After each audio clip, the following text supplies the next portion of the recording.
Hello everyone, good evening. তো আজকে দুপুরে করেছিলাম করভাঙা মাখা, সেটাই তোমাদের কাছে দেখাচ্ছি। ফার্স্টে করভাঙাগুলোকে ধুয়ে নিচ্ছি। তো ধুয়ে নিয়ে আমার কমপ্লিট হয়ে গেল। তো এগুলো কেউ কেউ বলে কামরাঙা, খেতে কিন্তু টক আর মিষ্টি হয়, টক টক মিষ্টি মিষ্টি, খুবই ভালো। তোমার বাড়ির গাছে হয়েছিল। ভালো করে ধুয়ে পরিষ্কার করে জিনিসটাকে ভালো করে ছুরি দিয়ে ছাড়িয়ে নিচ্ছি। দেখো বন্ধুরা, এই যে সব কটা ভালো করে ছাড়িয়ে নিয়ে ভালো করে পিস পিস করে কেটে নিচ্ছি। পুরো খানিকটা সেই তারা মাছ বা স্টার ফিশের মতো দেখতে লাগছে। দেখো কি সুন্দর দেখতে, পুরো স্টার ফিশের মতো দেখতে লাগছে এগুলো কাটার পর। চাইলে তোমরা দানাগুলো ফেলে দিতে পারো, কারণ দানাগুলো খেতে অতটা ভালো লাগে না। তো আমি খাওয়ার সময় ফেলেছিলাম। তারপর একটু লবণ দিয়ে দিয়েছিলাম, দেওয়ার পরে কুচি কুচি করে লঙ্কা কেটে দিচ্ছি।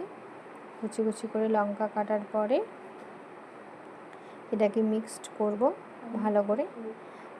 এতে আরও বিভিন্ন জিনিস দেওয়া যায়, যেমন নুন দিয়ে দিচ্ছি, যেমন হচ্ছে তোমার কাসুন্দি দেওয়া যায়, তারপরে আরও বিভিন্ন ধরনের মশলা দেওয়া যায়, জিরে মশলা আমি দিইনি।